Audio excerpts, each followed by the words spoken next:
What's up, everybody? Welcome to Pop Culture Philosophers. In particular, welcome to Rockin Robbie Live. I will be your host for this evening's festivities. My name is Rockin Robbie Billups. How is everybody doing? Hope you had a great weekend or a decent week. It's been an up and down week for us, but all in all, lots of surrounded by people I love.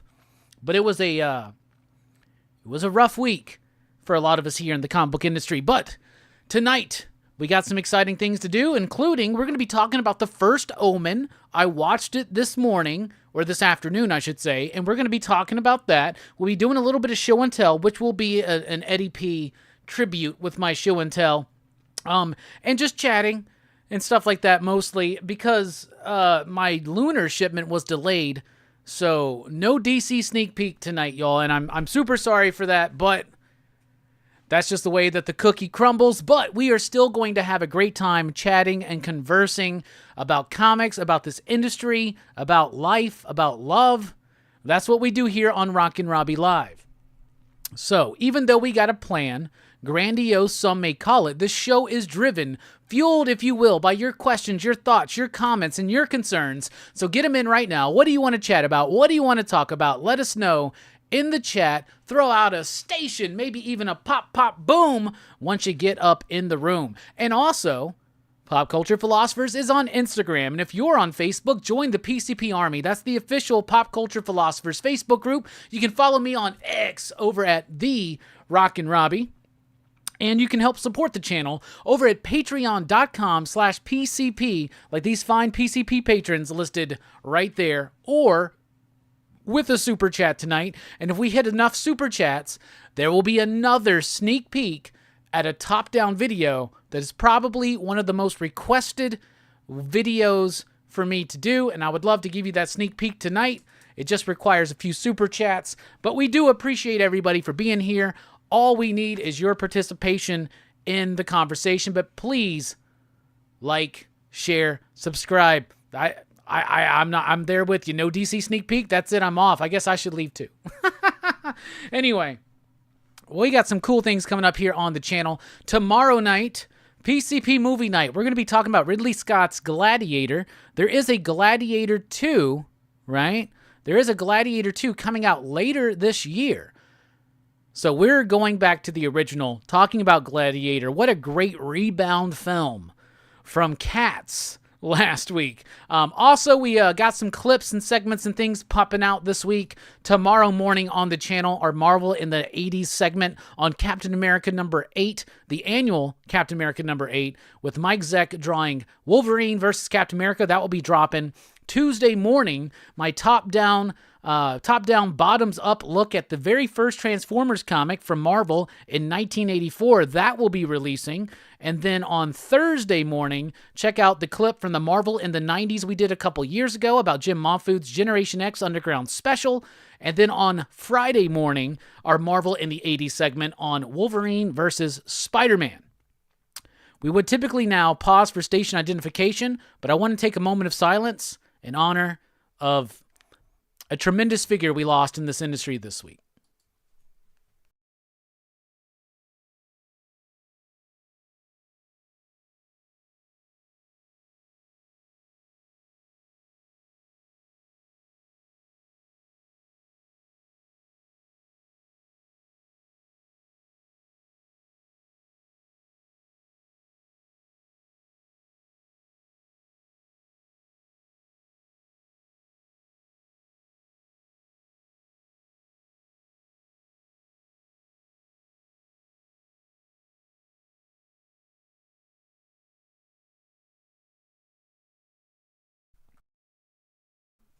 All right, so welcome into the show. Let's see who's here in the chat. Let's see what's going on.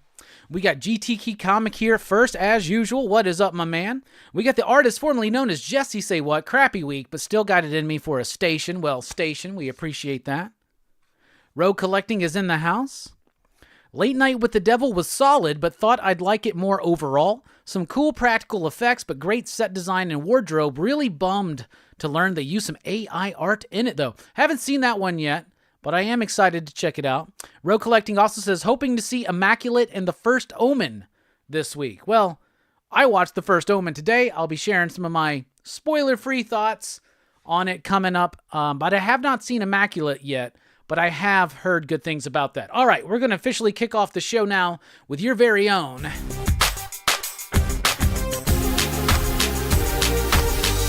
First Five. All right, we've been going through my Marvel Masterpieces Joe Jusko collection here. So on card 41, we got the Lizard. A lot of people my age will very definitively remember this card set as being very impactful to our young minds. Next up, we got the Leader. Butthead Leader right there. Then we got Kingpin. Pretty dope card. I love all of these cards. Then we've got Kang right there. It's a pretty dope card. And then Juggernaut. That's pretty cool too. So out of these 5, none of them really stand out like some of the other ones that we've seen. So right now, just because of the cosmic stuff in the background, I'll say that the favorite of the night is this Kang. We'll see if we can top that in the final 5. But this has been your very own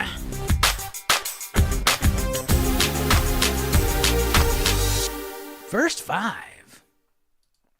All right, let's take a look at the chat. Again, we get 9-Panel Grid in the house. 9-Panel Grid's been doing some great weekly reviews. I think they've been dropping every Monday. I watch them. I enjoy them. Eric, you're doing the Lord's work, and we really appreciate it. We got John Spiliotopoulos in the house. What is up, my man? Station. We got Frankie in the house. Kirk is in the house. What is up, everybody? Two Gun Pedro. Pew, pew. How you doing, my man?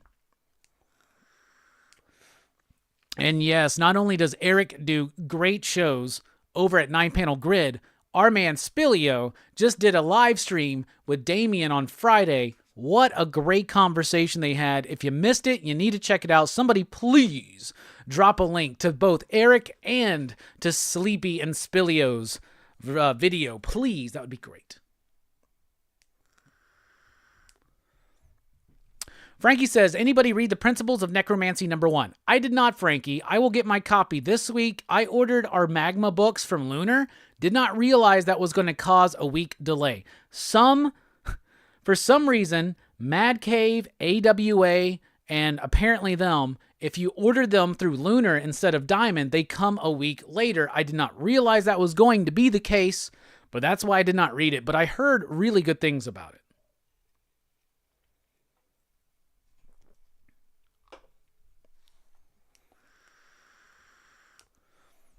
Hey, we got Jay in the house from Hydrosylum Comics. What is up? Working on some shorts and popping in to say hey. And yes, Castle, that interview was awesome. Yes, it was. So Station Jay, thank you for being here. We got Blood Splatter Chatter in the house.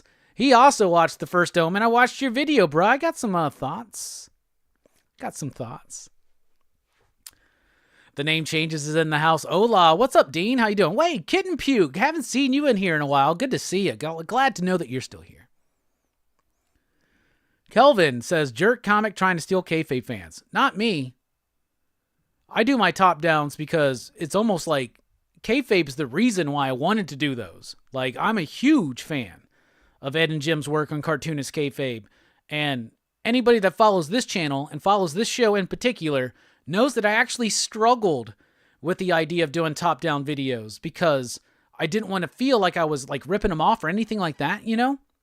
And I don't know. I was encouraged by a lot of people to do it, and we started doing it. And then the unfortunate incidents of the last couple weeks,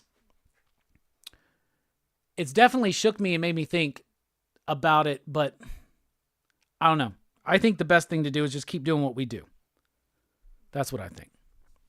We'll get to the Ed stuff, for sure, if y'all want to talk about it.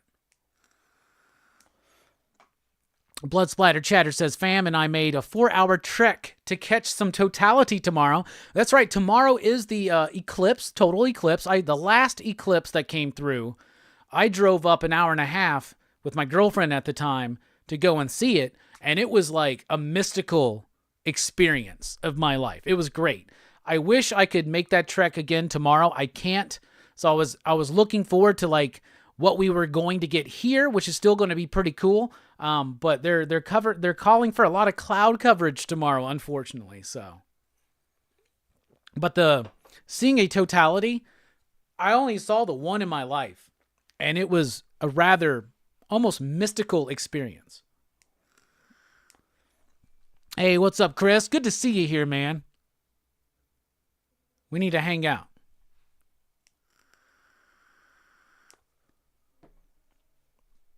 Hey, we got Steve in the house. What is up, my man? How you doing?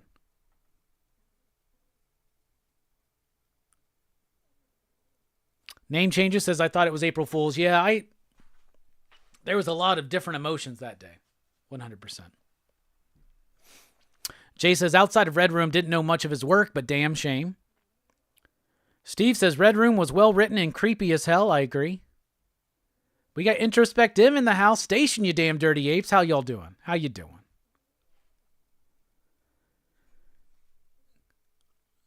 Guardz99 is in the house. What up, Robbie? Greetings from Ontario. Got to talk about Fabics art and Rook Exodus. Very excited for Ghost Machine Universe. Me too. Rook Exodus was my pick of the week. There's a lot of good books. There were 3 Ghost Machine books that released. I thought that Redcoat was the weakest of the 3. I really liked Geiger, but Rook Exodus blew me away because of Jeff's world building and Jason's art. Jason's art was immaculate in that book. It was absolutely fan-frickin-tastic. It was fantastic. I loved it so much. Hey, Circumstances in the house. Station. How you doing, my man? Station. Circumstances asked everybody to lovingly caress that like button. Kid Puke wants to know if anybody's playing Lorcana. Not me. I don't. If anybody is, let us. I'm not laughing at anybody who's playing Lorcana. I'm laughing at the idea that I had to tell somebody I'm not playing it. That's like the Disney card game, right? Yeah.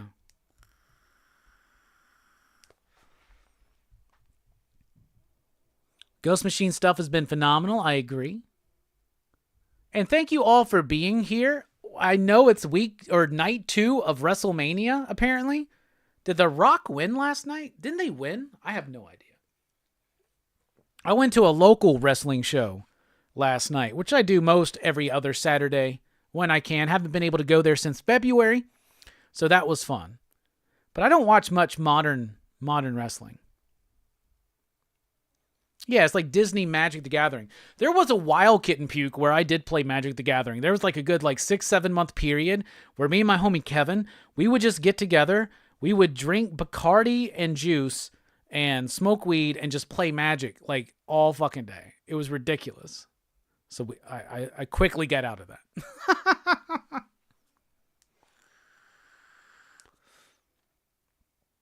Local wrestling is a blast, says Circumstances. Yes, for sure. All right, I'm caught up on the chat. All right. I am sorry that we're not being able to deliver the DC sneak peek. If it was up to me, we'd be able to, but I haven't been able to get my lunar shipment yet. It's coming in tomorrow. So that's just the unfortunate aspect of what we do sometimes.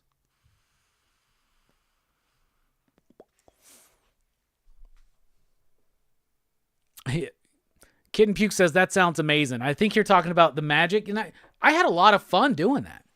Back in the day. Hey, what's up, BJ? How you doing? There's just the thing is, it started taking up too much of our time and lives.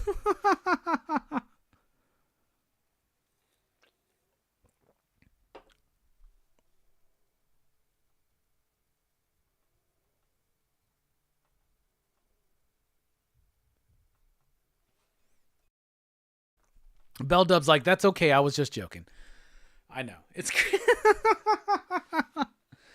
I really wish. Like, what's coming out from DC this week? I know Action Comics is out this week. That's the start of the House of Brainiac. Let's pull a little old school. Let's take a look at what's coming up in shops this week. This is how we used to kick off Rockin Robbie Live. Aliens What If #2. Don't think I'm going to read that one. Amazing Spider-Man 47. I'm not reading it because I've given up on that book. I'm done officially. Beneath the Trees Where Nobody Sees, #5. Very excited for that. The Cabinet, I dropped out of. Carnage, I'm done with. Crying Boy, I'm hearing things about, but I never got a chance to check it out. Dark Spaces Dungeon's been good, but it's been so delayed here and there. I'm ready for it just kind of end. A new Ahoy comic, we got Deadweights out this week. There's a D&D book. I'm not going to read that. I just don't know D&D. Edge of Spider-Verse 3. I'm not reading that because that's just some bullshit. Fantastic Four with what might be the cover of the week. A really great Alex Ross cover of sexy Susan Storm. New Hercules #1 from Dynamite. I want to read it and talk about it because, like, you know, we do work with Dynamite, but like, I don't know shit about that movie. That was not my Disney era, was Hercules. I'll tell you that. Got a new issue of I Hate Fairyland with another really dope cover there. Incredible Hulk #11. That one's waning on me, y'all. Iron Man I don't read. Jennifer Blood I don't read. There is, in fact, facsimile edition of the first Labyrinth comic. That's kind of cool.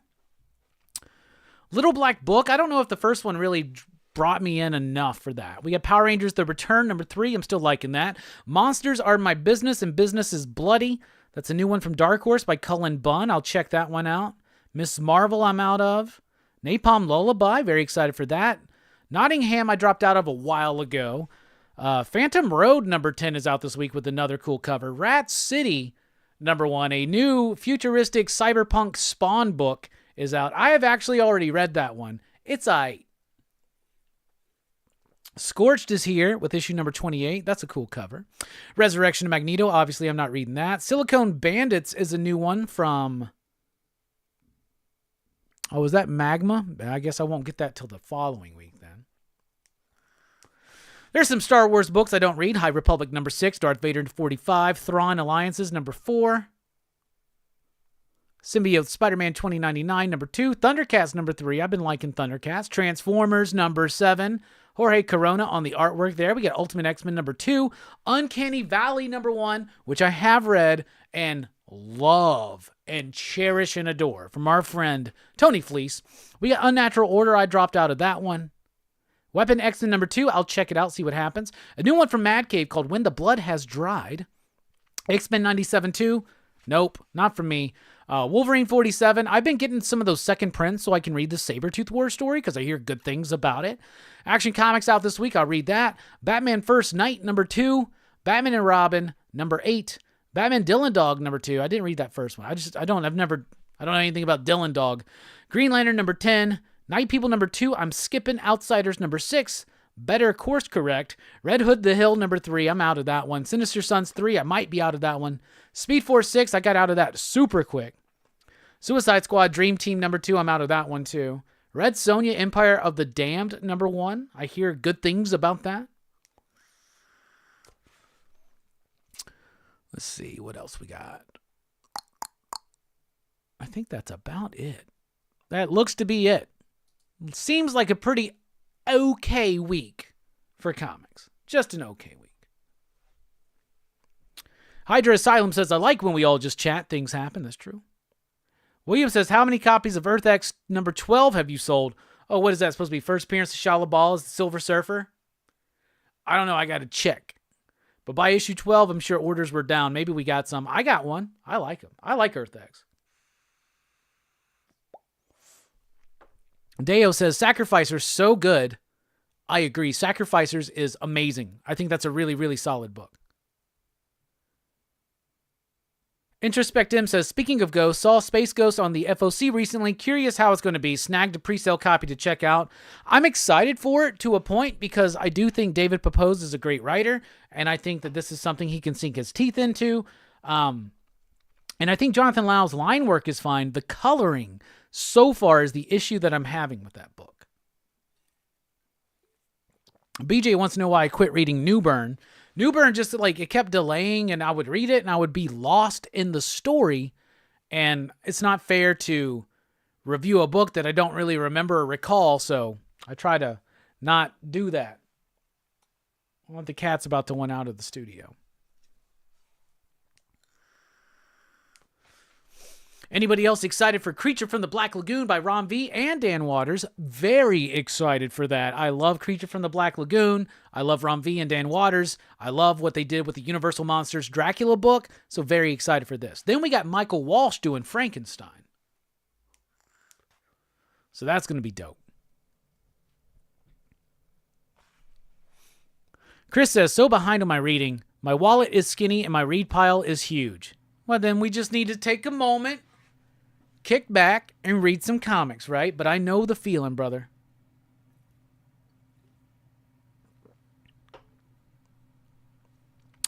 Last G says, Hercules is one of the great Disney movies, and with James Wood as the bad guy, and he continued to be one of my least favorites. I don't think I've ever seen Hercules, and if I have, I wasn't paying attention to it. Feral number 2 drops at some point this month. I don't know exactly when, but I've read Feral 1, 2, and 3 already, and they rock. 2 and 3 just keep amping up the tension. Anissa, what is up, station? Just had the worst date. Came here for Robbie to cheer me up. Well, sorry to hear that. That's rough. Frankie says, Robbie, you have to read Principles of Necromancy #1. I think you'll love it. I'll read it this week when we finally get our copies. And now I know better, and I'm not ordering Magma from Lunar anymore. I'll order them straight from Diamond. You wanting out? You want to come back here? What are you doing? Oh, yeah? Okay. That's my cat, sorry. Hercules was funny. It was popular enough to get a Disney kid show. Most of those things had Disney kid shows, right? I remember watching the Aladdin show all the damn time. I loved Aladdin. What about Matrix 5? Where to fucking start, Bell Dub? All right, I'll start here. Nobody who pays attention to the channel or me here is going to be surprised when I tell them that I'm a huge Matrix fan. I love the original Matrix, which has just celebrated its 25th anniversary, which makes me feel very old, but it's okay. It's okay. So I love the first one. I love Matrix Reloaded, and I love Matrix Revolutions. I do not like Matrix Resurrections. I am very much concerned about the fact that they're in development on a new Matrix film. It has nothing to do with the Wachowskis. Drew Goddard came up with a plot for it or an idea and apparently got some executives excited. So they're going forward with it. And I don't know. We'll see. I'll watch it. I will definitely watch it. I will be anticipating every first look and first teaser or trailer we get. I'll be anticipating all of that. But to me, those 3 movies are genius, and they can just exist as they are. I didn't like Resurrections. Doesn't mean that I don't think a Matrix 5 would be good. I would like them to get away from the Trinity and Neo thing and do like something else with it. I think there's a lot of stuff to mine from the Matrix comics or from the Animatrix, and now I realize that I'm sounding like an irate Star Wars fan, and that's okay, because I've said this multiple times here on the channel. The Matrix is like the Star Wars of my generation, right? Which is meaning that it's that tentpole, watershed, milestone moment that felt like it changed cinema, right? So I love the first Matrix. We'll be covering it here on the channel at some point very soon. And I love 2 and 3. I don't like 4. I like Drew Goddard. I love Cabin in the Woods. So we'll see what happens. We'll see what happens.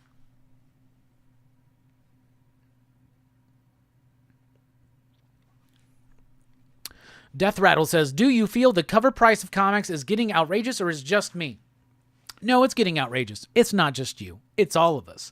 We all recognize it. We all know it. And as the cost of the comics go up, the quality goes down. And I'm not talking about story and art necessarily. I'm talking about the actual physical artifact itself. The comic book format itself is getting thinner, weaker. As they're adding more ink to it, they're like cutting corners on the paper quality, and it's causing things to ripple and wave. And they're not only do they cost too much right now, the quality has gone down. Shrinkflation, right? One of those kind of things. There is no spoon, Billy. You're right. William says, rumor is The Matrix will take place before the first film. I hope so. I think that would be great. Anissa wants to know, PCP community, any Cyberpunk comic recommendations? What do we got, y'all? Cyberpunk is not typically one of my subgenres that I dive super into, so I can't think of anything off the top of the dome, but I'm sure they're out there. We need some help, PCP Army. What you got?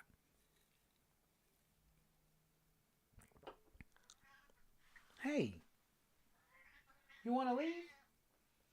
All right, I think the cat wants out for sure, so we're going to pause for station identification. We'll be right back here.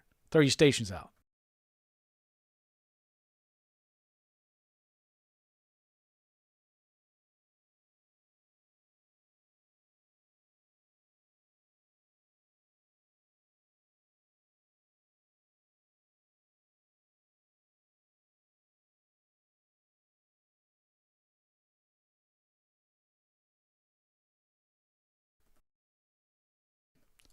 All right, cat has been put out of the studio. Let's see here. Paul says, hi, Robbie. Added Helen of Windhorn based on your recommendation. You were correct. The art is absolutely stunning. A definite add to my pool. Paul, I'm glad that you liked it. Every time I recommend a book for my pick of the week, it elates me when I find out that somebody read it and actually enjoyed it. So that's cool. I appreciate that. I love the book. I thought it was great.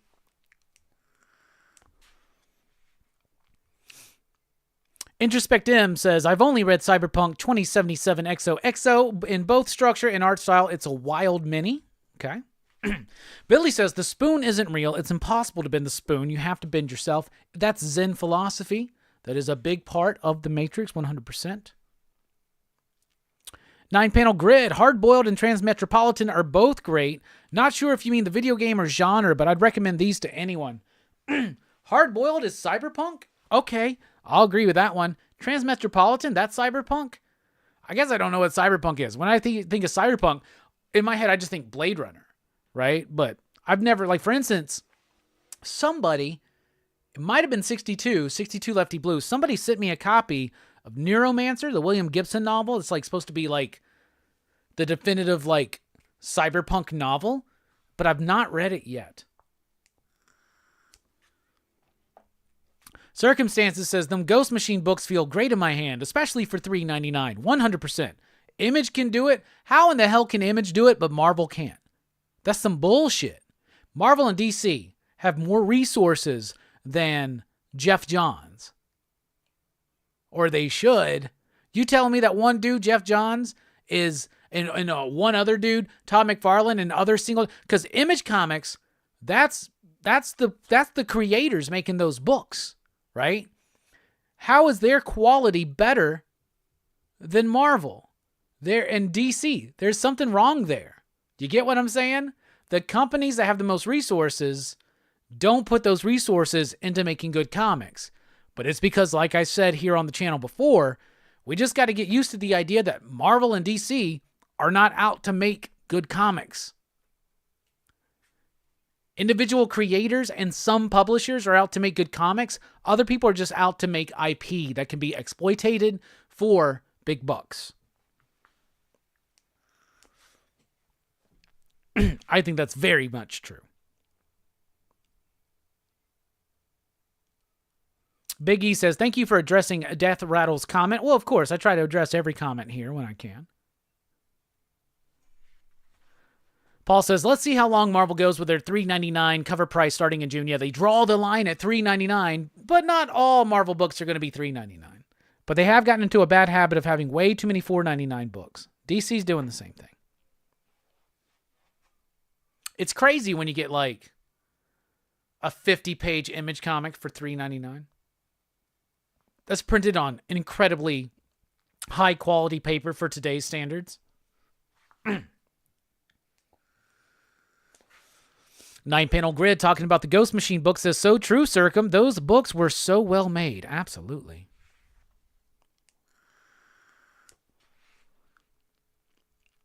Rat City's good. I don't remember. I don't know what the price is on it. I read a PDF of it like a month ago.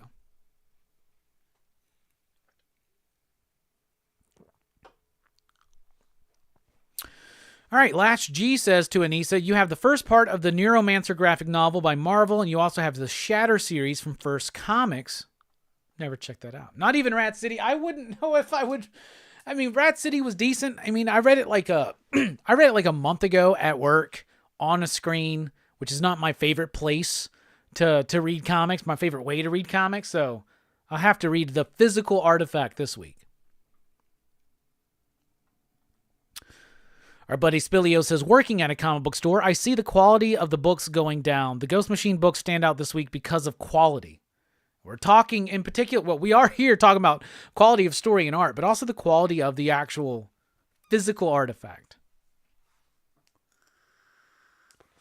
Martha Washington, is that Cyberpunk? I would recommend Martha Washington. Read Give Me Liberty. If Martha Washington shit, Mad Bomber, counts as Cyberpunk, sign me up. I will straight up recommend Give Me Liberty. I fucking love Martha Washington. Frank Miller, Dave Gibbons, and the first one is the best out of all of them. I like them all. Some of them less so than others. But the first series, like 4 issues, I believe, Give Me Liberty, the shit. That's the first Frank Miller I ever read, actually. And my first Dave Gibbons. I thought I was being cool. Nobody else was talking about it. It was at my buddy's house. His stepdad had a bunch of comics. So I'd go through, and it was mostly X-Men and some Spider-Man. But he had a bunch of random stuff, including some indie stuff. And I remember seeing Give Me Liberty, flipping through it, and saw boobs. Honestly, I saw boobs and shit. So I was like, I got to read this one. And I was like middle school age. So we're talking about like 13, 14, something like that. And I read it, and I was just like, what the hell, comics are like that? So that may be like the first like indie type comic that I ever read, might be Give Me Liberty. And then from there, I started reading more Miller. I started getting into Sin City. Garth Ennis's Preacher was going on at the same time. A good buddy of mine named David got me super involved into Hellboy and Madman. So that introduced me to Mike Mignola and Mike Allred. And then I just fell in love with indie comics. In case no one answered, Holy Roller is great. I love Holy Roller. Get out of here. Hey, is The Matrix Cyberpunk? Because if that's the case, the Matrix comics are worth it. And I think that hardcover collection they came out with, I did a video review of it like years ago, right? But that thing, I know it's out of print. I don't know if they put it back in print, but it got expensive for a while. But that shit's really good. You got work in there from like Neil Gaiman and Jeff Darrow and Bill Sienkiewicz. Really good stuff.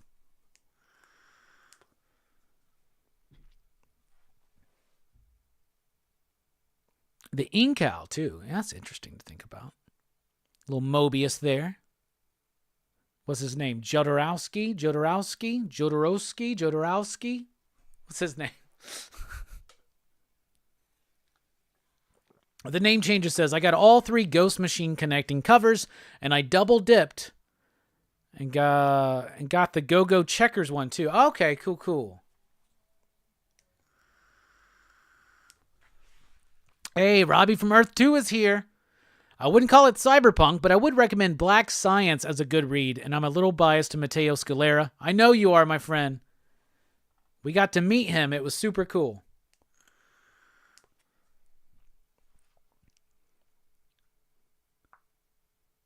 Deo says, The Amazing Spider-Man being bi-weekly at $4.99, $5.99, $9.99 forced me to drop it.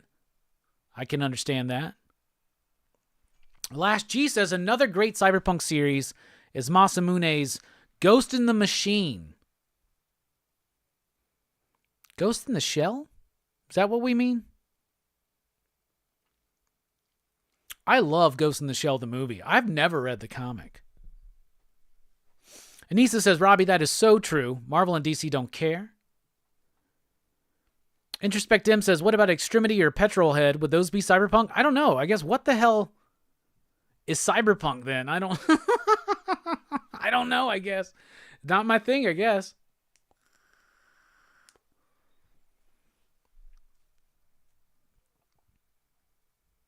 Do I think big feets exist? Big feet? Like big, like, oh, you mean like Bigfoot? Bigfoot?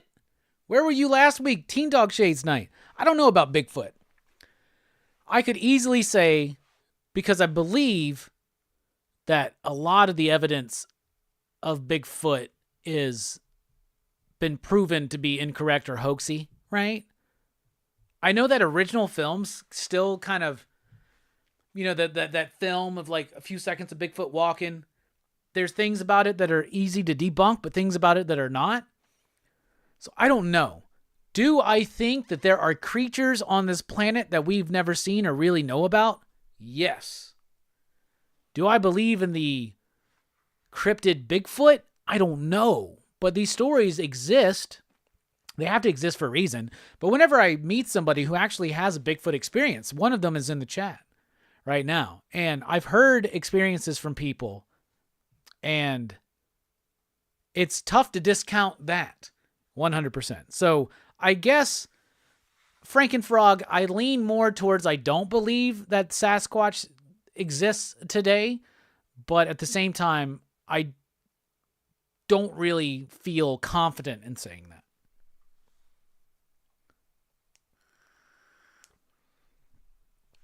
Lady Mechanica, says Ronald.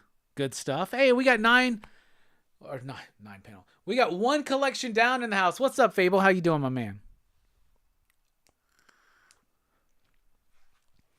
Eric says, Martha Washington is a blind spot in my Miller reading. I need to track those down. The first one in particular is really good. Give Me Liberty. I think Dave Gibbons is inking and coloring himself.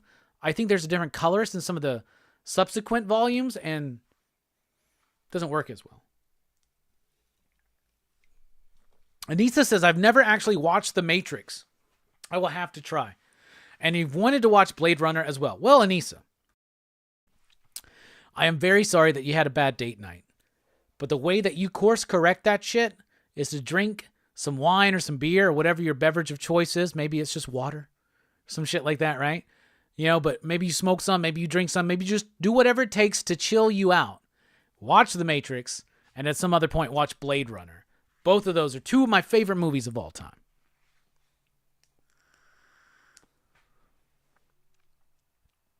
Anissa says, what is everyone's favorite subgenres? I would love to broaden my scope. My favorite subgenre?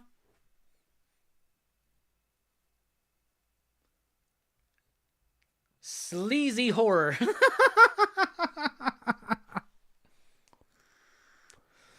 Kid and Puke wants to know my thoughts on three Body Problem, book or show. No experience with either, but I have been hearing things about the Three Body Problem on Netflix. I don't have Netflix, so I haven't been able to watch it, but I've heard great things about it. Easy Dick says, favorite genre, crime, 100%. Yeah, I'm a big crime fiction fan as well.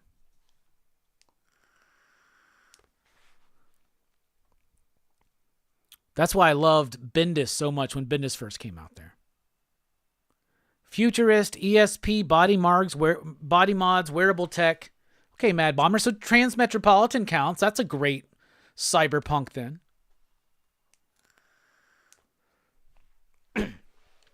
Anissa says, I honestly appreciate all of these recommendations. I didn't think anyone would answer. It's so niche.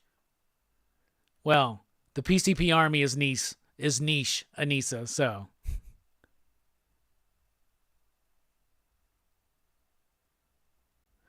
Kelvin, thank you so much for the super chat. Even though you don't read it, The Weatherman is Cyberpunk. I read the first few issues of the first volume, and I don't know. There was something about it just kind of fell out of. And here's the thing. Just because I fell out of a book doesn't mean that I'm saying it sucks. It just means that for some reason, I stopped reading it. Sometimes that reading is because I feel like lost in the story, right? So one of the downsides of reading so many comics is that sometimes good, solid comics fall away, if that makes sense. So, but anyway, thank you for the super chat. We really appreciate it.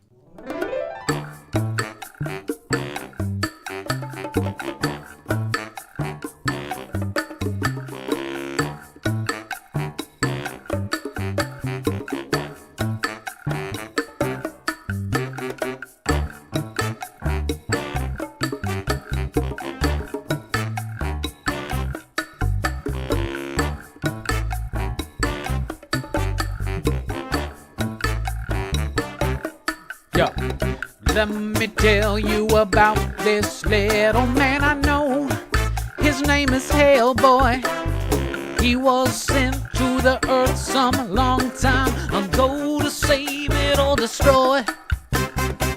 Brought to this earth by Rasputin, son of a demon and a nana who had a sex with a demon, but was raised by Professor Broom. And now he fights evil and monsters. Shit. Now he fights with a man who's a fish named Abe. Got gills and shit. Now he fights with a fire starter named Liz Eliza. And an ectoplasmic mess named Johan. BBRG. Yeah!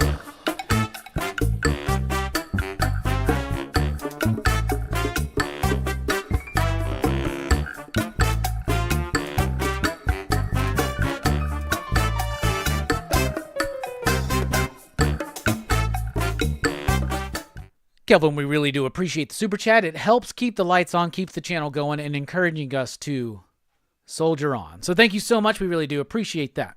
9-Panel Grid says, oh man, why don't I like crime? I don't know if I have a good answer. I'm just a sucker for a down. Oh, why do I like crime? I'm just a sucker for a down on their luck hero. They tend to live in crime more often than not.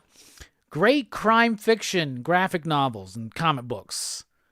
100 Bullets, Jinx and Goldfish, Torso, a little bit more serial killer, but Jinx and Goldfish by Brian Michael Bendis. And then we've got, there's one called Nowheresville that nobody fucking remembers. Hold on, y'all. Station identification.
All right, I don't know where my copy is, but there's this book from Image from the 90s called Nowheresville.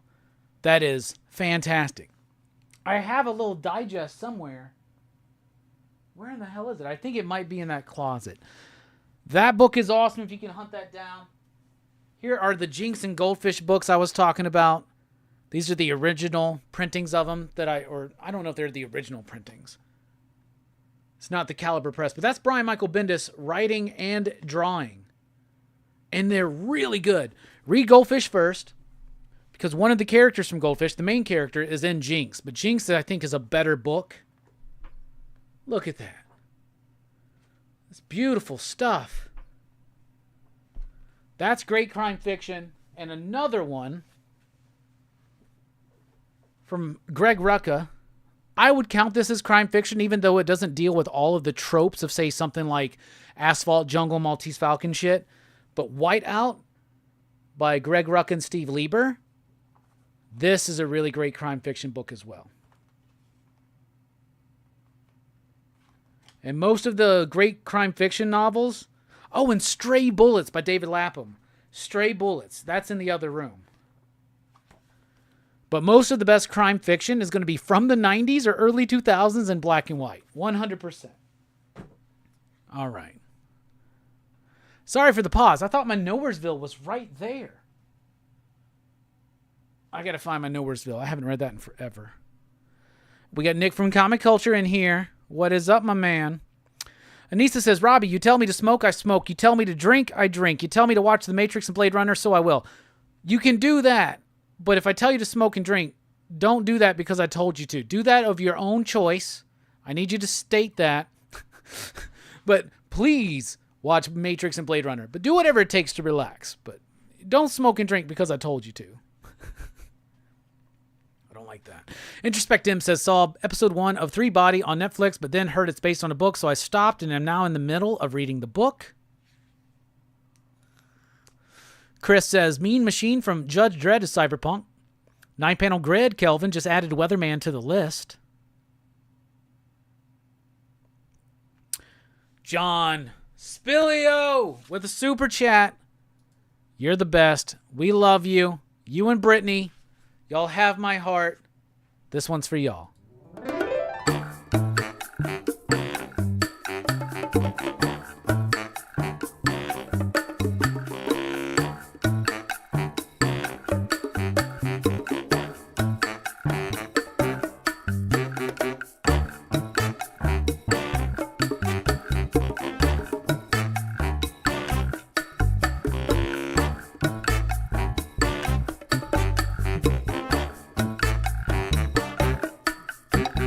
Let me tell you about this little man I know. His name is Hellboy. He was sent to the earth some long time ago to save it or destroy. Brought to this earth by Rasputin, son of a demon and a nun who had a sex with the demon, but was raised by Professor Broom. And now he fights evil and monsters. Shit! Now he fights with a man who's a fish named Abe. And now he fights with a fire starter named Liz. And an ectoplasmic mess named Johan. PPRD.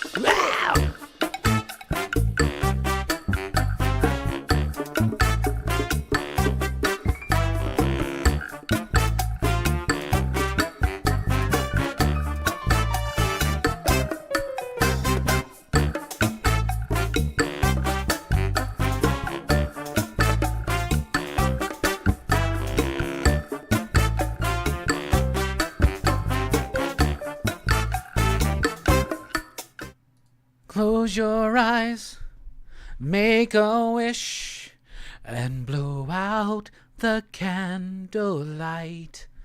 For tonight is just your night. We're gonna celebrate. All through the night, pour the wine, light the fire. Girl, your wish is my command. I submit to your demands. I will do anything. Girl, you just need to ask. I'll make love to you like you want me to. And I'll hold you tight. Baby, all through the night I'll make love to you like you want me to. And I will not let go till you tell me to. A little bit of Boys to Men for John and Britt. That's for you, for me. So there you go. How's everybody? Sorry about that. That was a personal thing. I'm just... Chris says, anything by Brubaker and Phillips for Crime Comics, Reckless Criminal, absolutely. Can't forget about them. Also, the book they did back in the day with Michael Lark, or not they, but Ed Brubaker with Michael Lark did a book called Scene of the Crime. And I heard, or I saw you and Issa mention Joker. Read Gotham Central by Greg Rucka and Ed Brubaker. Crime fiction in Gotham. Mad Bomber says, do not be forgetting Stray Bullets. I didn't. But I almost did.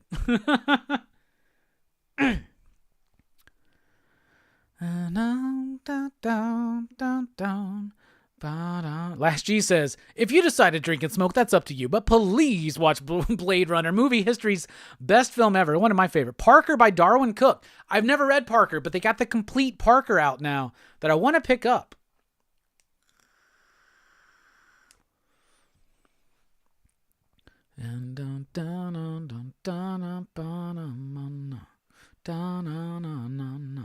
William says, just read all of the Saint novels.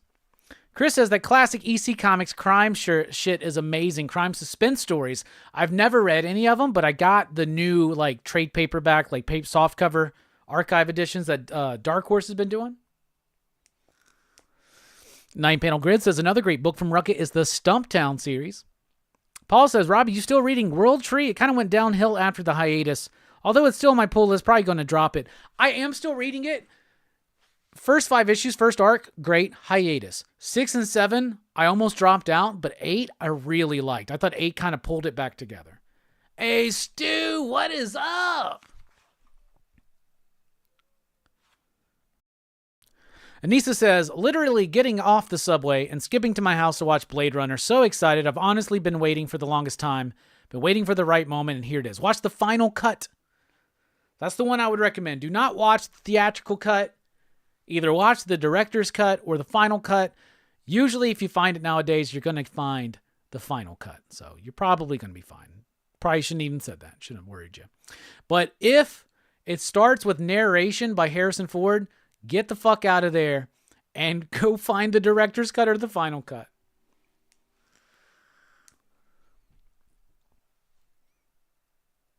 Oh, yeah, Spilio on Fable. Okay, we got to get you on first then, John. Come on.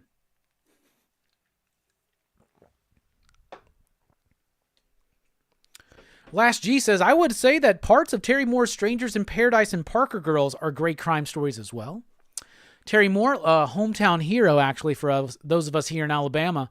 I could never get into Strangers in Paradise, but I really liked Rachel Rising. That was a good one. I always wanted to get into Strangers in Paradise, but I got into it, then I would fall out. I never committed, I guess, all the way. I never really committed to the bit. Last Guard, what is up? Yeah, pretty soon Castle's going to have his own show. We know. It's happening. Oh, shut up, John. You know it. You may not know it yet, but we know it. Stu says, sing that shit, Rob. I was trying to sing a slow jam for John and Brittany.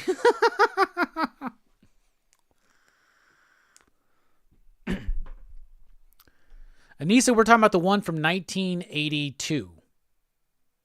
Yes, we're talking about the one from 1982. Some people like the 2049, the newer one. I don't. But we're talking about the one from 1982, directed by Ridley Scott. That's the one.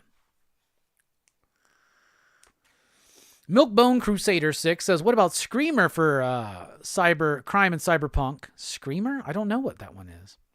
I know Screamers. Like the Philip K. Dick story that they made into the movie with Peter Weller. I know Screamers. Mad Bomber says, just added Nowheresville to my cart at my comic shop. Getting that and all the Gen 13 bootleg and Captain Victory books. That's a great haul. Absolutely. Hell yeah, I'm glad they had Nowheresville. Man, I need to find my copy of it now. I'm looking around like it's in here. It's not here. I looked. It should be right there. But it's a digest size, so I thought it'd be down there with my Scott Morse shit. Anybody here like Scott Morse? I never hear people talk about Scott Morse.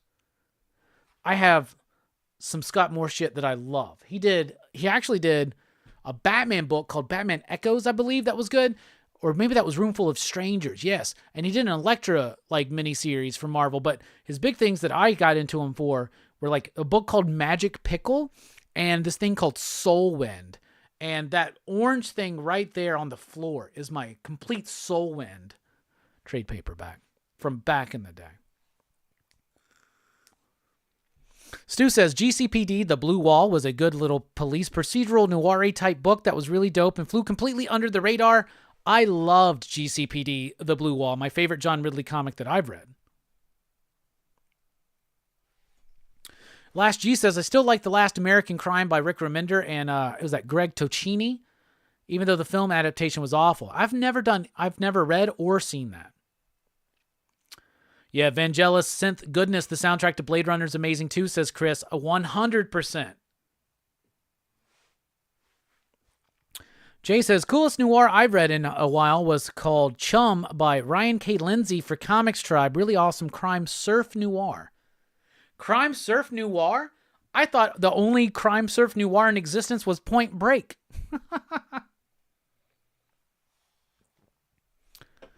Eric remembers Scott Morris. There we go.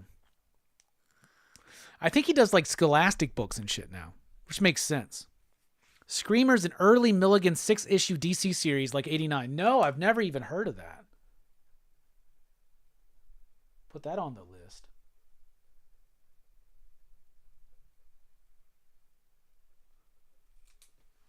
That's right in the peak of Peter Milligan too, I think.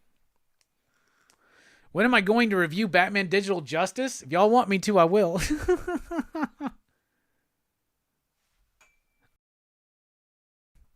I actually don't have a copy, but they're easy to find. Somebody send me one, and I will fucking top down, bottoms up it.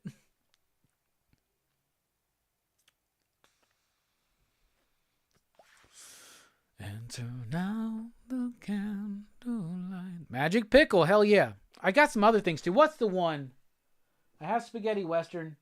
What's the one? Like Barefoot Serpent or some shit like that? From like Top Shelf maybe? I used to be so into Scott Morris.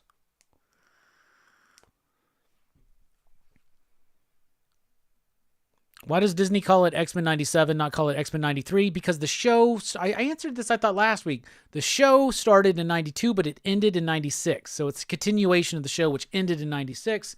Therefore, the next season would have been 97.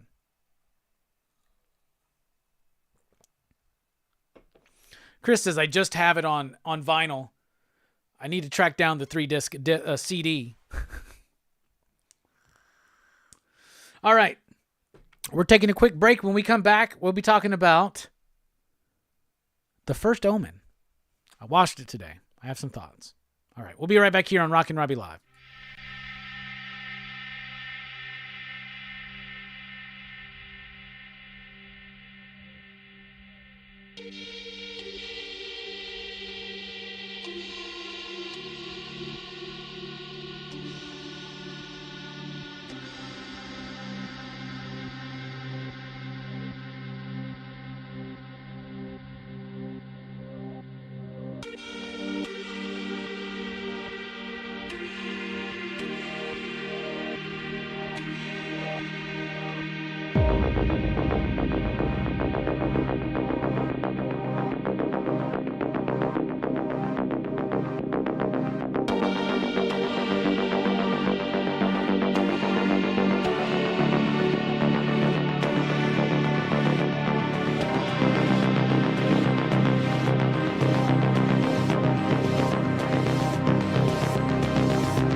pop culture philosophers. I'm Rockin Robbie Live!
Hey everybody, welcome back to Rockin Robbie Live here on Pop Culture Philosophers. I'm your host tonight, Rockin Robbie Bills. How is everybody doing? We've had a great show already. We're talking about crime fiction comics, cyberpunk as a genre.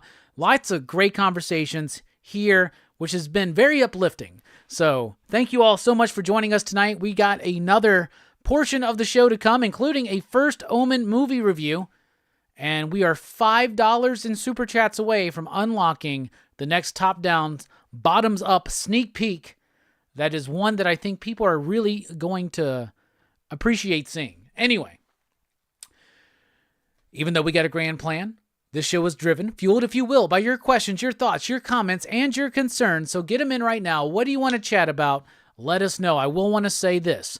PopCulturePhilosophers.com is where you can find our old podcast, where you can find links to merch and other fun things, including even some vlogs that we used to, or blogs that we used to do. So check out PopCulturePhilosophers.com. Join us over at Patreon.com/PCP if you want to help support the channel, like these fine PCP generals right there. That unlocks exclusive downloadable audio versions of the weekly comic book review and the weekly pop culture wrap-up hours before they drop. Even though this week for the weekly pop culture wrap-up, I thought I uploaded it and never finished and hit the publish button. So I came in the next day and I was like, oh shit, it's not up yet. So boom, there you go. All right, so all of that. Also, you can follow me on Twitter at @TheRockinRobbie. You can join the PCP Army, which is the official Facebook Pop Culture Philosophers group, and you can follow us over at Instagram, Facebook, and the PCP Army, and on IG is where we are the most active. Coming up here on the channel, tomorrow night we got PCP Movie Night, Gladiator, 8 p.m. Central Time. It's going to be a good time. And then at 9 a.m. on Tuesday morning, we're dropping our clip of Marvel in the 80s. We did this a few years ago. I'm putting these out. I'm trying to get them through so then we can start doing the top downs a little bit more. But we're going to be talking about Captain America number 8, the annual. Then we got Transformers top down, bottoms up. Transformers number 1 from 1984. That's going to be on Tuesday morning at 9 a.m. Central Time. Thursday morning at 9 a.m. Central Time. Marvel in the 90s. Jim Mahfood's Generation X. And then on Friday, how about Wolverine versus Spider-Man? That's all here coming up on Pop Culture Philosophers. All right, let's take a look at the chat. How much is Claremont earning for X-Men 97? I don't know. I don't know what his deals are, but I do know that he makes money not necessarily working for Marvel.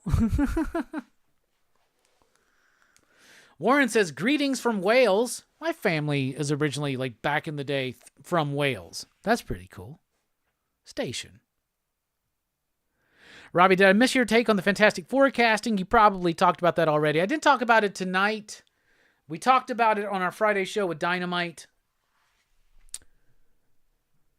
Am I bummed out that Silver Surfer's not Norrin Rad? Yes. Do I think that means somehow that we're not getting Norrin Rad at some point? No. I think that's still a possibility. We know the Fantastic Four set in a different reality from the mainline MCU that we know. Set in an alternate timeline, a different version of everything. So, I don't know. I mean, here's the thing. She's a 3-time Emmy Award winner. That's enough for me. I'll wait and see. But I ain't going to hate her just because she's a woman or they switched the character. I am bummed out that we're not getting Norrin Rad in this movie, but we'll see. We'll see. So there you go. Chris says, my family's from Wales too. Must be why we like to get together and have drinks. I was going to say whiskeys, but I've never drinking whiskey with you. I drink tequila. I think you were drinking some whiskey.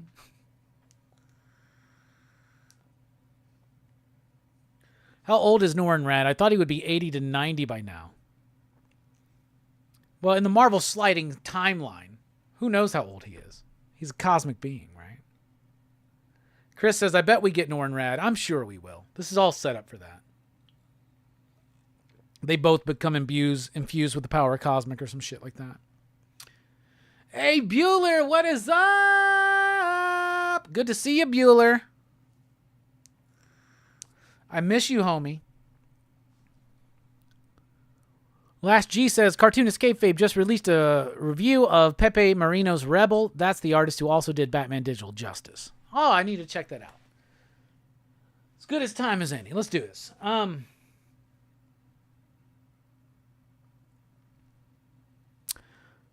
am very happy that Jim Rugg is fulfilling Ed's wishes. Some of his final wishes to release the remainder of the Cartoonist Kayfabe videos. I myself have not been able to bring myself to watch them yet. Though I really want to, especially their Tom Strong one and the Wizard one. I love their Wizard ones. So I want to talk about this Ed Piscor stuff real quick. This has really affected me this week. So last week here on the show, I was asked to comment on the Ed Piscor situation. This is the night before he killed himself. And I felt like I knew that I was going to be asked that question, so I had been thinking about what to say. And I don't remember exactly what I said, but I'm pretty sure that the basic gist of it was disappointment.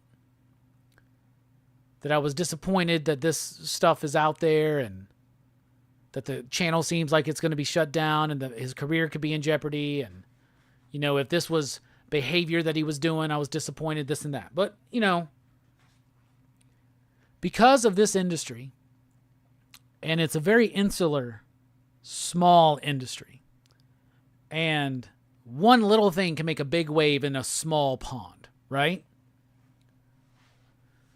So I know that a lot of us were either A, not wanting to talk about it, or B, knowing that we'd be asked about it, trying to figure out how to talk about it in a way that was respectful to, say, accusers, as well as to somebody who we admire and we're a fan of. Okay? So, because of that, I framed my response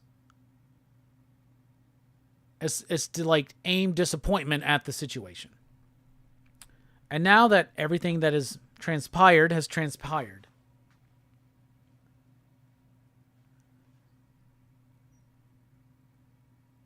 I want to say, fuck all that shit.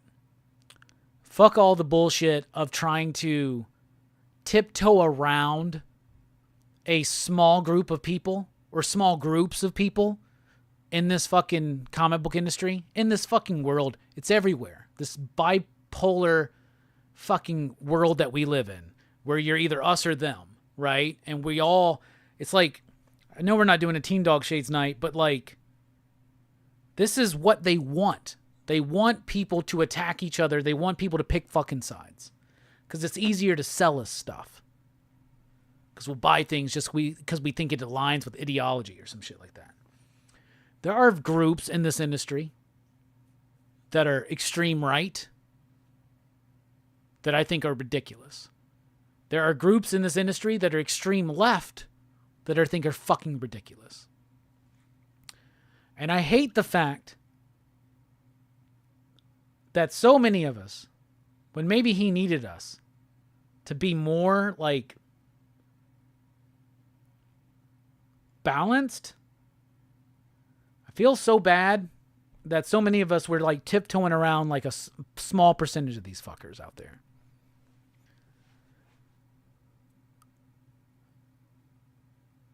Ed Piskor, to me, in my eyes, with what I can see, and I don't know all the people involved, and I don't know Ed. Not like that. I don't know him. I've met him a couple times, but he was a very huge part of my daily life.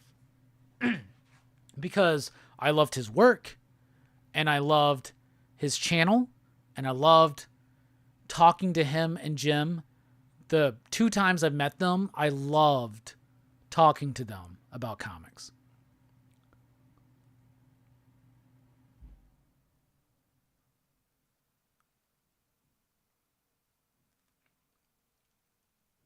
And my thoughts on this whole shit is this. From what I can gather, Ed was being awkwardly flirty with somebody who was underage. And maybe not legally or this or that, who knows. Nothing legal, nothing illegal was ever fucking like thrown at Ed, right? But everybody on Twitter, and as that week progressed, I have never been more fucking disappointed in my life about this fucking industry. This dude had shit flung on him so hard by some people in this industry. They were calling him a pedophile. They were calling him a piece of shit. They were calling him a cultural appropriator because he did Hip Hop Family Tree and he's a white dude, as if that's not who he was. I know people that have told me there is no kayfabe with Ed Piskor's personality as far as his love of comics and hip hop. Those are the 2 things he loved. And there are people, I've heard these rumors, I have not witnessed this myself, but I've heard that there are still people slinging shit at his siblings right now on social media. This dude had his entire life taken away by accusations, but of something that I cannot see as illegal. The first woman who said some shit in the midst of all that first week came out and said, he's not a pedophile. He never fucking tried to have sex with me. He never sent me lewd photos. Like, what are y'all making shit up for? Everybody jumps on this shit because we got this gotcha fucking culture, right? And it sickens me. It is disgusting what I'm seeing on social media. I completely zoned out of it. This was a rough week, honestly. And then a friend of mine said, I can't believe that this shit's still going. So I made the mistake of getting on Twitter and checking. And it's still fucking going on. All this bullshit, all this hate, all this vitriol, all this judgy fucking bullshit signaling, I'm on your side. Who gives a shit? How about the side of humanity? How about the side of the fucking comic book industry? How about that? We lost one of the best cartoonists working in the business. We lost one of the best historians and commentators on comics. Period. I can't imagine what his family's going through. I can't imagine what Jim Rugg is going through right now. I can't imagine what his friends like Michelle Fife and Jim Mahfood and Jeff Darrow and Tom Scioli, what they're going through. I am so fucking tired of this gotcha fucking culture. I'm not going to tiptoe around it anymore. I'm not. I don't think Ed did anything illegal. I don't know all the sides of everything. I don't know really what happened. But I'll tell you what I know. All week long last week. We're not this last week, but the week before Ed passed. I was just waiting for him or Jim to make a statement just to like squash it, move on. So Monday morning I woke up and me and Ed are friends on Facebook. And one of the first things I saw was a thing from Ed Piscor. I read the first couple lines and I was like, okay, he's responding. Seems like he's taking accountability, trying to talk about what happened. Okay, I'll read that in a second. I got my cat's fucking stream all set up, right? So I go back and I read the letter and he's laying it out. He's taking responsibility. He's talking about this is why. He's explaining things. He's calling bullshit on one other person, saying this other person's 100% right. I'd draw you naked all day long. Why would this dude fucking lie?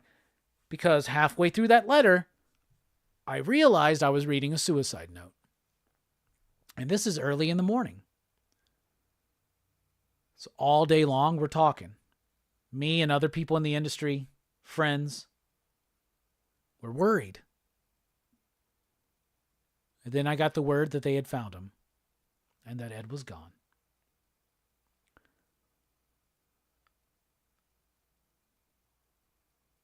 And it sucks. It sucks so much because this didn't have to happen. And it's so sad and tragic. And what's even fucking disgusting about it is there are people right now on social media fucking saying shit like he deserved it or fuck him, he's a piece of shit. Get the fuck out of here. Get the fuck out of here. You're crazy. This fucking dude took his own life because this is the fucking culture we live in and allow to exist in this fucking comic book industry. I hate extremism on either fucking side. And there's more than two. It's a multifaceted extremism that's plaguing everything, but in particular, since this industry is so much smaller, even more so. Ed lost a $75,000 book deal. He lost his relationship with Fantagraphics. He lost cartoonist kayfabe. His whole life was making and talking and consuming comics. Ed is not a coward. Ed was a smart person who knows, like we all fucking know, even though some don't want to admit it, we know that when this shit comes out and people make that judgment against you before anything actually even comes out, it's over. He couldn't see a way forward. And I wish more of us would have been more vocal in sticking up for him. And everybody out there who spent that whole fucking week bashing the fuck out of Ed Piscor or saying like, well, Red Room's fucking weird and sus, so we should have known this. Or he did Hip Hop Family Tree and he's a white dude, we should have known this. Or he just ripped off Chris Claremont's X-Men, we should have known this. Fuck all of y'all. Y'all are fucking bullshit artists. Y'all are fucking assholes. A lot of people out there that are fucking jealous of anybody who has any amount of success. And Ed earned his fucking success.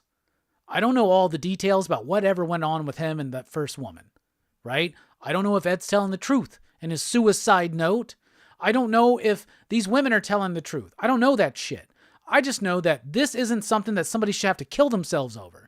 This isn't something that somebody's entire fucking world. This is not just a job to us, y'all. We love comics. This is what we have. And Ed more so than a lot of us. That dude grinded for decades to get to where he was. And he felt like it was all gone like that.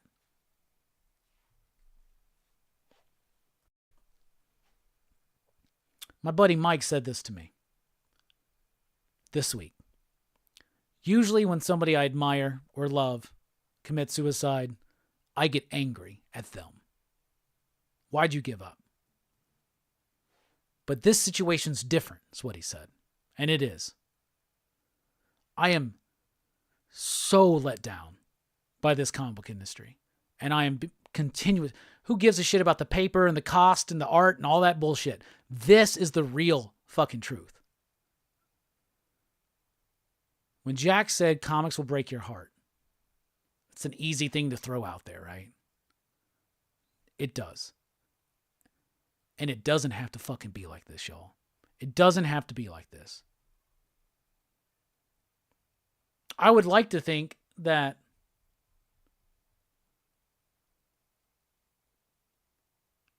this industry is going to learn from this. But it hasn't. And I don't think it will.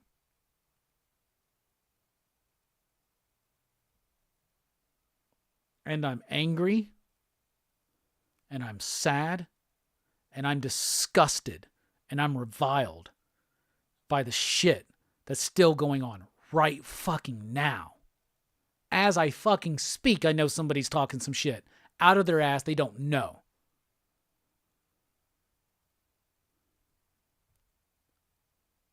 Saw Rob Liefeld's response on IG. I broke down.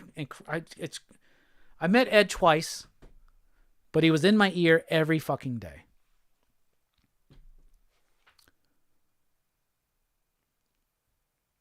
I'm going to miss having him in my ear. I'm going to miss going to see him in Charlotte at Heroes Con. I'm going to miss watching kayfabe. I'm going to miss having his energy and influence in my life. I admired the fuck out of him. And it didn't have to go down this way. And I am so disgusted by this industry that caused this.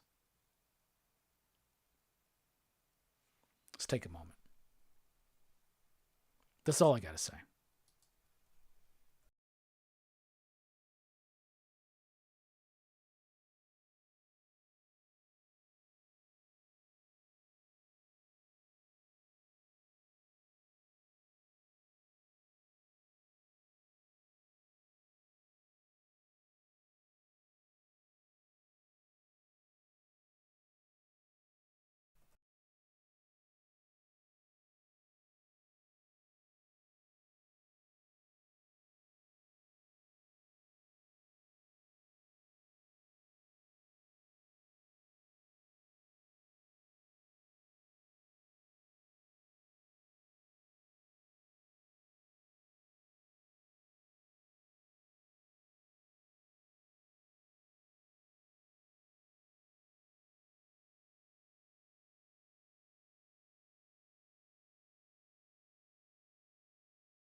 All right, I need a few minutes to kind of like recollect again. So we're going to take a quick break. When we come back, we're going to switch gears. I just read y'all's comments.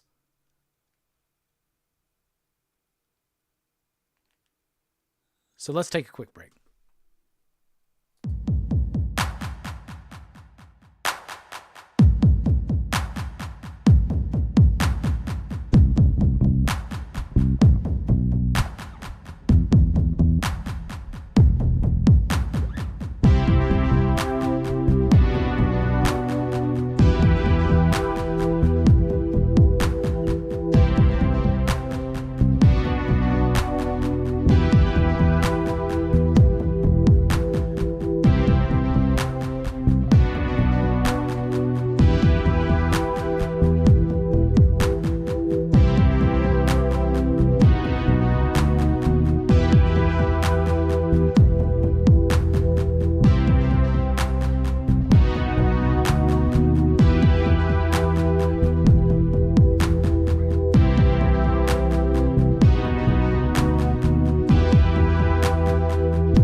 All right, we're back here on Rockin' Robbie Live, and we're switching gears, and we're I gotta switch gears to be more positive. So today I went and watched a movie that I was actually looking forward to seeing.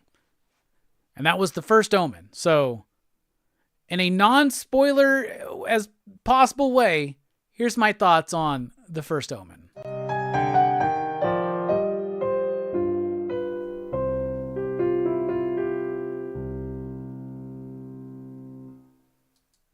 So The First Omen came out this week, and I'm a fan of the original Omen movie. I love the original Omen movie, directed by Richard Donner with a great soundtrack from Jerry Goldsmith, if I remember correctly, right? Love the original. I like the second one. I like the third one. The fourth one's interesting. The remake sucks. And now we have The First Omen. What The First Omen is kind of like a prequel, right? It's the story of how Damien is conceived. Okay, so let's get into it. I didn't do too much research on this. I don't know any of these people's names. But our main character is this woman. She's an American Catholic who has gone to Rome to take the veil, to become a nun, right? And while she's there, she meets this young woman who may potentially be somehow orchestrated to be the mother of Damien from the Omen, right? And while she's at this orphanage, right, to take the veil, she starts learning about this conspiracy that a section of the church has to bring about the Antichrist's arrival, right? And she's also trying to explore elements of herself, right? So it's trying to also tell us this is a woman who's about to take this serious vow, but there's other things in her life that are unresolved. And through her experiences uncovering this mystery, as well as trying to discover herself, she starts losing it pretty quickly in this movie. And it's got other actors like this dude who's in The Witch.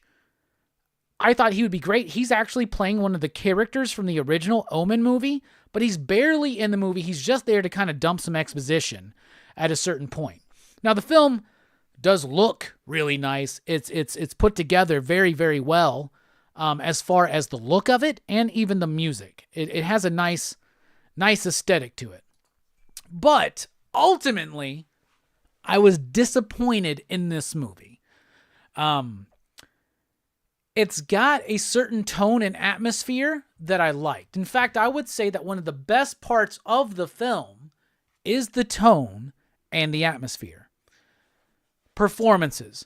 The performances are fine, but the characters, to me, are not well-rounded and well-written. Even our main character, it gets too much into just cliche. I kept watching this movie, and I watched Verno's video, and I thought this while I was in the movie. I was like, this is very Suspiria-like, right? And Verno mentioned that in his channel, where Suspiria is like a woman goes to a dance school that's actually a coven of witches. This is a woman who goes to an orphanage to become a nun, and it's actually got some nefarious purpose behind it. So it has a lot of references to that, but at the same time, there are elements of it that I was like, what? Something's very familiar, though. I just watched a movie that was doing this almost beat for beat, right? And that movie was The Black Swan, which we just covered on Verno's channel, on Blood Splatter Chatter. So it's got elements of Black Swan, it's got elements of Suspiria, and it's a prequel to The Omen.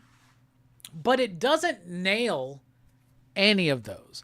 In fact, the thing it does nail is being a prequel to The Omen, because it shows you the conception of Damien, the birth of Damien as well. You get to see all that. I guess that might be slight spoilers to some people. There is a big twist in the movie, by the way, that I knew from the fucking get-go. So most of the movie, I was pretty fucking bored. You know what I'm saying? Like, there's elements, like, so it starts off, we're into the character study on this woman, but the movie's not a character study on this woman. So it goes away from that, and it goes into this mystery movie, right? Of unraveling this mystery of this segment of the church and its connection to to the rise of the Antichrist, right? So then it goes to that, but then it doesn't commit to that. Then it just becomes the prequel to the Omen. It starts with an opening that I thought was incredibly fucking weak and meaningless. Honestly, it's meaningless. It's meaningless. And it didn't have as much impact as I think they thought that it would have. And then there's another scene that is a big reference to a death scene in the original films. Both of those scenes are actually references to death scenes in previous Omen films, but it doesn't land for me. It doesn't work, and it just seems haphazardly put together. It doesn't come together. It doesn't gel to me as fully as I wanted it to, right? So I feel like it's trying to be three things at the same time, but at different times. So it's doing the character study at first, and it's doing it fine, but then it gets into the second act, and it goes into this mystery, and then it gets into the third act with the big, prequel into the Omen, and it never feels connected to me, and it slows the pace of the film up. I don't know what the time of the film was. I guess it was just maybe under 2 hours. It's what it felt like. It wasn't super long, but in the middle of the movie, it does start dragging. And I was finding myself about to fall asleep. And it was like 2 o'clock on a Sunday afternoon, y'all. And I'm ready. And I got so today I had some Sour Patch Kids, and I had, it was half fruit punch, half Sprite. That was like one of my old things I used to do when I worked at the movie theater back in 1999 and 2000. So I thought it was all right. The music was great. The music is fucking fantastic. The cinematography is pretty great. It is dark in certain spots, but that darkness actually does help with the tone and the atmosphere and a couple of the jump scares. There's one that I saw coming a mile away, but it still kind of got me a little bit. But it's alright. I think it's okay. It's better than some of the other Omen sequels, but it doesn't hold a candle to the original, in my opinion. So slightly disappointed in it. Performances are good, but the characters were kind of weak. Style was there, but the structure was a little bit imbalanced, in my opinion. The music was great on the themes. It's diving into this story about like this section of the church bringing about the rise of the Antichrist, and the reason why is some bullshit, to be honest. It's just stupid. I don't know. It just doesn't come across nice. I know I'm mirroring a lot of things that Verno said, but I think Verno liked the movie better than me. But I would give this, out of 5 possible you digs, I would give it a 2.69 for the first Omen. If you watched it, let me know in the comments, in the chat. What did you think? That's what I thought on the first Omen.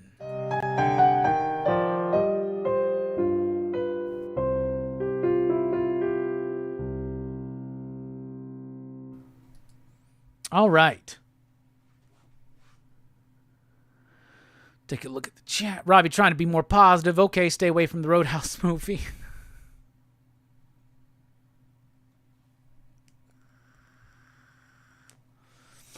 Carrie says, this week has made me question my place here in this space. I still support people that come forward, but I also don't think he deserved what he got from people. I feel you.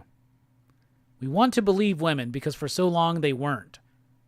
But at the same time, that doesn't mean we all need to always just jump to a conclusion.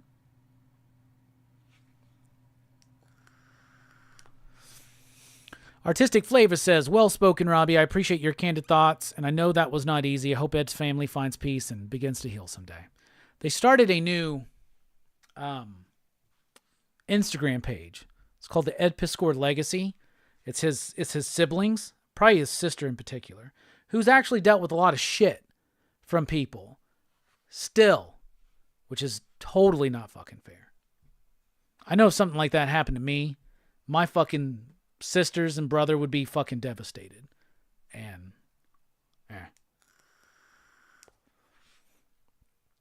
Chill Out Man says, Omen spoilers, it's 2 crappy parents who shouldn't be having kids anyway because they suck, and a spirit tries to save him from his neglected parents, aka Michael Myers' origins. No, that's not it at all. Chill Out Man. Not at all. Introspect says, love Sour Patch Kids. Just tried out those gumdrops encrusted with nerds the other week. Nerds are freaking good too. You talking about those nerd gummy clusters? Those are some of the best fucking candy out there.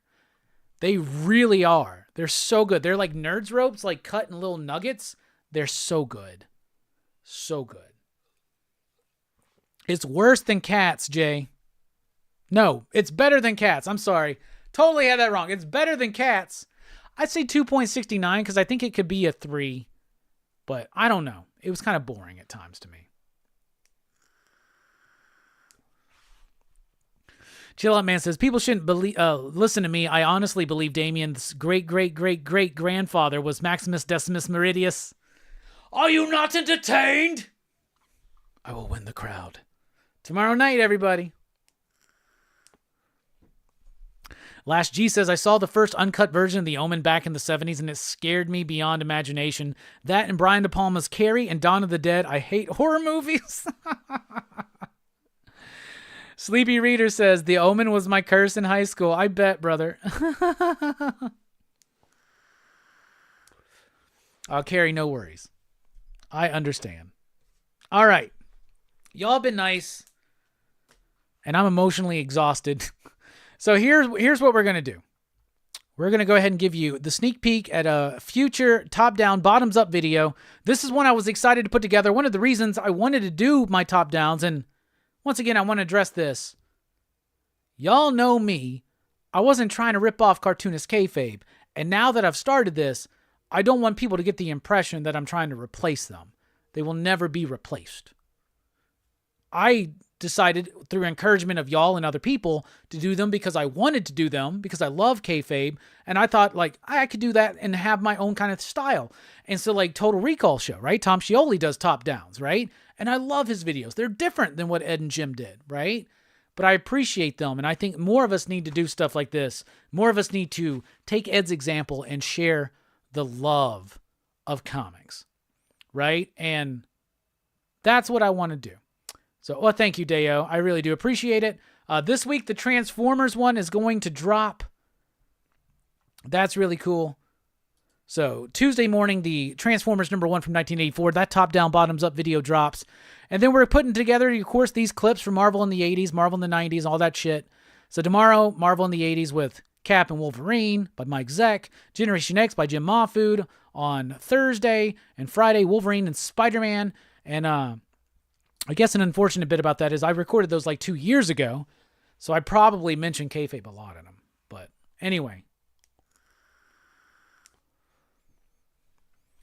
Introspect says, Robbie wanted to do YouTube with his top down since Twitch banned him from doing it there. My top down and my bottoms up, y'all. That's how we do it. All right. So one of the things that I knew that I could do with the top down video was do more modern comics. So I did like Transformers #1. For instance, well, thank you. I'm going for best hands this year. We won best hair. Let's go for best hands. This comic was a big deal this year.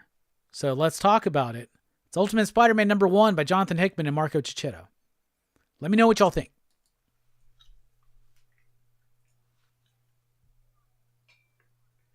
I so hope this part doesn't go in the video where I'm just standing here staring forwards.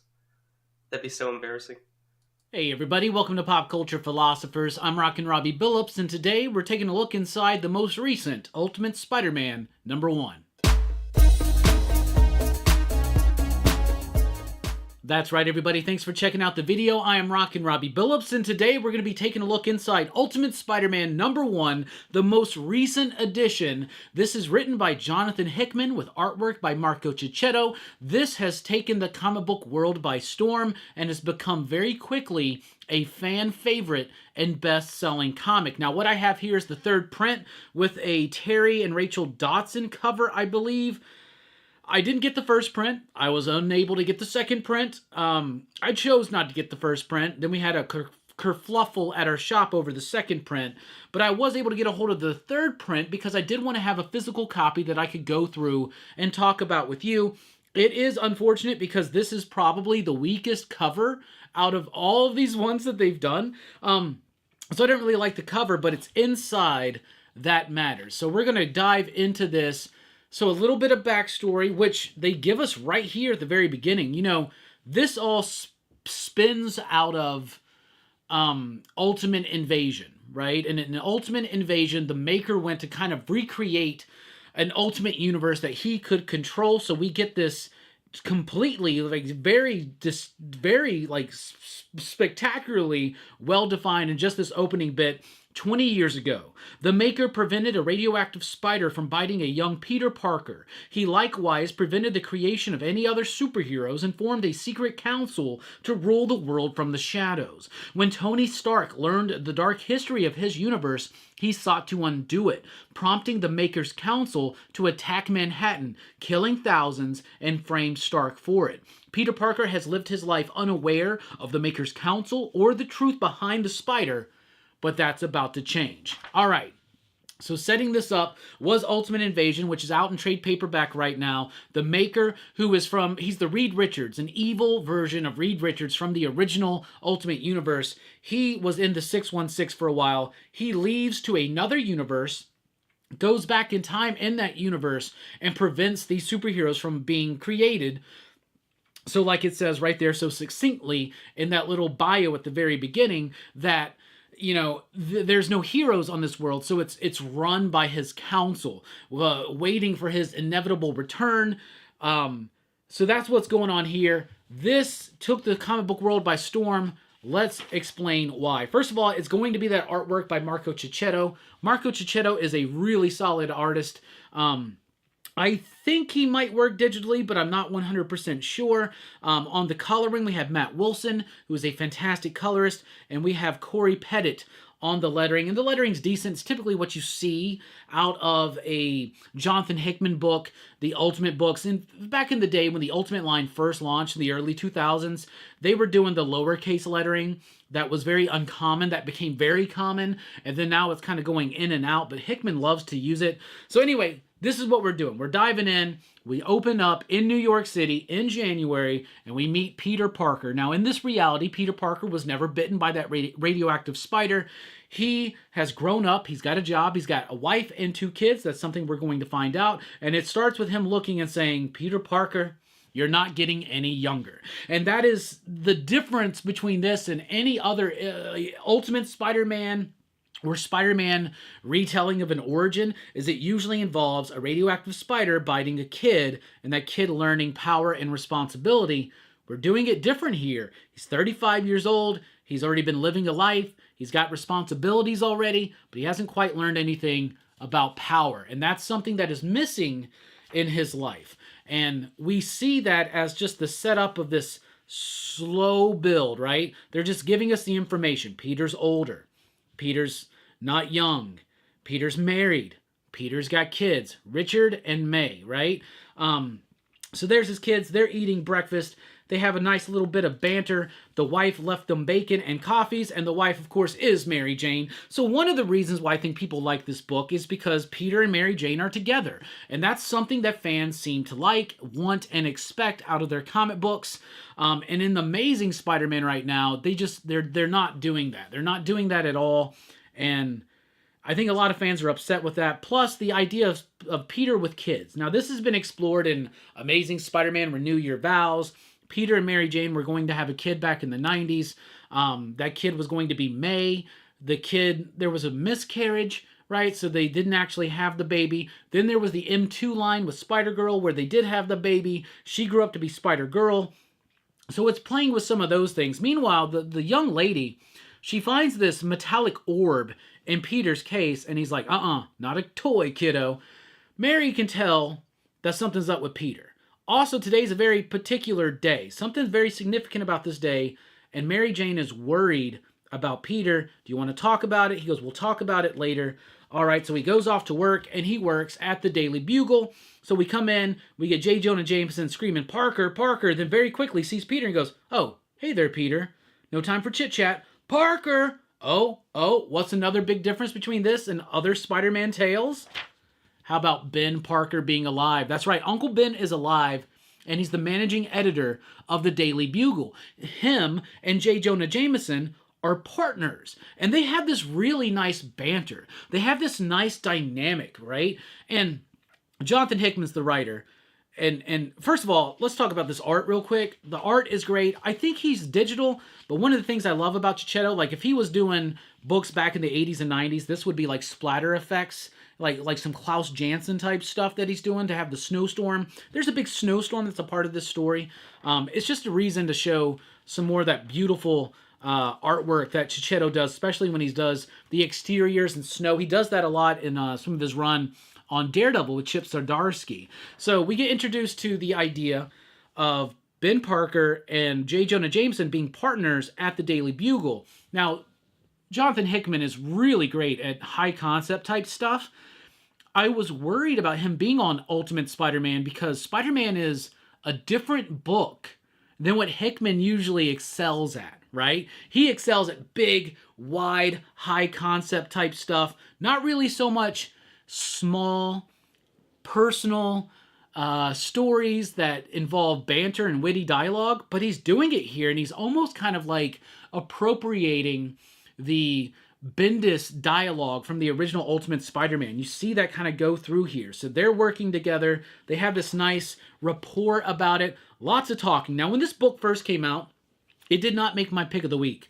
I thought the book was a really great setup, but it didn't have enough action for me. I wanted a little bit more oomph to this, right?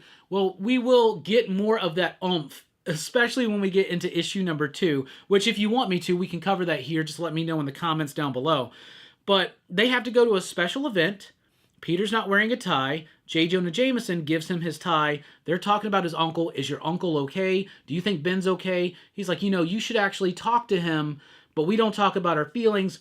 This is a completely different relationship between Peter and J. Jonah Jameson. Completely different because it's recontextualized because of Ben Parker not just being alive, but being involved in J. Jonah Jameson's life.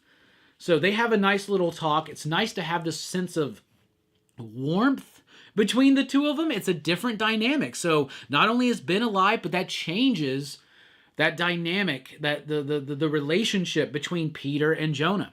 So then what they're going to is in that attack that we're referenced at the very beginning of the story in the information, in that attack, May Parker was killed. So Peter goes and he talks to Ben about it. Ben's like, look, you lost your family. You lost your parents when you were 15. You came to live with me and May, and it wasn't easy, but we loved you and we got a family. But you know that there's not one day that goes by that it doesn't hurt that they're gone. I know exactly, you know exactly how I feel. So this is a meeting of people to commemorate or to like a memorial service for all the lives that were lost in the attack on Manhattan, including May Parker and also, look at that, Norman Osborn. So now we got Matt Murdock, who is a priest in this Ultimate Universe, delivering like an elegy type thing, right? And so they have this nice little bit, and then they have a special speaker. It's Harry Osborn talking about his relationship with his father. He lost his father and his mother on the same attacks, and you get the ideas that something is not sitting quite right with this dude. Now, what is the snowstorm supposed to represent? I think it's there for an aesthetic value. I think it's there to show like the cold, stark reality that they're facing with the death of their loved ones and a memorial service for that thing. But there's definitely something maybe sinister going on with Harry Osborn right here. And we know now that Norman's dead. So the whole dynamic between Spider-Man and the Green Goblin, that's going to be different here too. So we're going to see what happens, what comes of that. So then Peter and them go back to work because earlier they mentioned that the everybody wanted all the senior staff, the Bugle, there for a meeting at like 4 or something. So Ben and Parker, they got to go. Ben and Peter, they got to go back to the offices where they see J. Jonah Jameson, very irate, very upset, and he runs out of the office, runs out of this meeting, having quit. So as he rushes off, Ben goes in to see what's up, finds out from Robbie Robertson that there's going to be some change because of the way that this paper has been covering some of the incidents about maybe the Shadow Council or the mayor or things like that. They are being told by ownership to soften their stance. J. Jonah Jameson quits because of that, and Ben is taking in all the information, and then you find that the owner of the Bugle is Wilson Fisk, the Kingpin. And that dude right there, 100%, you know who that is. That's got to be Bullseye, right? So he says, pleased at your good fortune. After all, nature abhors a vacuum. What's that supposed to mean? Wilson offers Ben J. Jonah Jameson's job. So Ben's managing editor, but J. Jonah Jameson's editor-in-chief. So he's like, if you want the job, it's yours if you can toe the line. Ben has this nice little smile, walks out, goes to join Jonah. So, what are we going to do now? And a nice little smile on Jonah's face right there. Meanwhile, Wilson and Bullseye, they're leaving the Daily Bugle, and there's an attack that happens, and we get introduced to the new Ultimate Green Goblin. Now, the original Ultimate Green Goblin was more of a Hulkish type character. It was an interesting origin that I did like and did enjoy, but I like this back to basics approach with the Goblin wearing a suit, wearing or on this glider. Now, it looks like Stark technology. I love the look of this. It looks exactly like what Willem Dafoe's costume should have been in the original Sam Raimi movie. It works. And then you got this nice little glimpse between Bullseye, because that's totally Bullseye, and Goblin. That's going to that's setting up some stuff in issue number 3. Then we go to a bar with no name, which might be the bar with no name that we know from Marvel Comics. Jonah and Ben are talking about what are they going to do. The coloring is so good here too. Matt Wilson, he loves to use colors. He separates the backgrounds from the foregrounds. He uses colors that are realistic, but at the same time he uses colors that are not as realistic to make it still feel comic booky and make it pop and make it work. So I really do appreciate the coloring here. They have a conversation about what they're going to do. J. Jonah Jameson says, let's start our own paper. And he's like, well, this time we'll do it better. Or Ben's the one that suggests it, right? I think. And then they're like, well, what's the name? What are we going to do? Some really great dialogue here. We'll do it better this time. We'll do it right. And what's that look like, doing it right? Ben says, it's easy. We tell the truth. The truth? The truth? J. Jonah Jameson just laughs. I love this. There are some things I like to believe in, Ben, that I'm not going to die alone, that there is such a thing as justice. But in this entire universe, there's only one thing I know for sure, and that there is no truth in the news, and no news in the truth. Like I said, it's a dirty business. So how about this? We promise not to lie. That's a really profound statement, and it's very true, but it's also kind of like optimistic, which is rare for Jonathan Hickman. Like if you read The Nightly News by Jonathan Hickman, we covered that on a show we used to do here called Comics Revisited. So check out that episode, check out that book. Jonathan Hickman, rightly so, is very critical of the news media, especially in America. So it's nice to have this kind of like optimistic approach, but also like a very brutally true reality about it too. So Peter shows up to check in on him. They tell him, hey, we're going to start our own paper. Do you want a job? And he's like, do you have any money? And J. Jonah Jameson, that's a day 2 problem, Peter. Tonight, I'm a man who was right with the world. Really love that stuff. So he leaves. And then Peter is talking to Ben, right? And he's like, how do you blow up your whole life in one afternoon and then just start a new one? And Ben says, Peter, my wife is dead. You're a grown man and have a family of your own. And given the opportunity, I just couldn't take being in an industry of compromise 1 minute more. Why wouldn't I do what I did? It was an easy choice. But he knows that something's up with Peter. What's up with Peter? Peter starts talking about, I got responsibilities, but I can't blow everything up to change my life. But he feels like something's missing in his life. For the longest time, I've thought something was wrong with my life, Ben, that something was wrong with me. I really can't explain it, but I just know that I've been right all along, and I don't know what to do. Stern look. Have you ever heard the saying, inaction is action? Well, that's just a garbage way of telling you, don't spend your life waiting for something to happen. Make it happen. He says, if you're walking around half asleep, wake up. He's telling Peter, get your head out of your ass. If you feel like something's missing, go and find that, right? So then we go back to the apartment. Peter has a nice little thing with his son. His son is a smart dude. He's reading. They're building a little bit on their relationship because more is going to be, in future issues, more is going to be built up with the relationship between him and his daughter. So it's nice to have this little moment with his son. But now that the kids are asleep, he goes to talk to Mary Jane. She's like, what's up? There's something going on. We need to have a talk. And he's basically saying, I don't want to say something that I can't take back, but I think I need to change. she's talking to him. He's like, no, I think I need a change, right? It's not just about the job. It's not just about that. And it's not just about the marriage. It's about Peter. He feels like something's missing, right? And she can tell. She's like, you're an amazing husband and just lights out a father, but you've been walking around for years with this cloud hanging over you.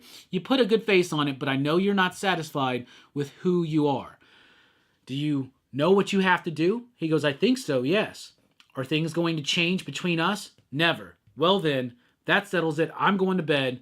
Go get him, Tiger. So he's got her support because he's always been there to support her. He pulls out that metallic orb that he shooshed away from his daughter earlier, goes outside, and we get a flashback to the night before. And on this flashback in the night before, he is delivered this mysterious package with a hologram message from Tony Stark, who's kind of like a Kang Iron Man character in this reality. He's sending a message from 6 months in the future, and he tells Peter, you were supposed to be bitten by this radioactive spider, but you never were. There was a dude named the Maker. He stopped it. There was a council of people that control the world. I'm trying to correct this mistake, bring the heroes back so that 6 months from now I can walk out of this room and there's a world of heroes that can put the world back to right. He tells them, in this is a costume and what does he call it? It's a spider, right? But he says, inside is a Picotech stealth suit to mask your identity and a bioorganic catalyst necessary for you to undergo a post-human transformation. What in the world is that even supposed to mean? He's basically telling them, this is a genetically altered spider that's going to bite you. Here's a costume. What are you going to do? Do you want back the life that was stolen from you? Do you want it back? I want it.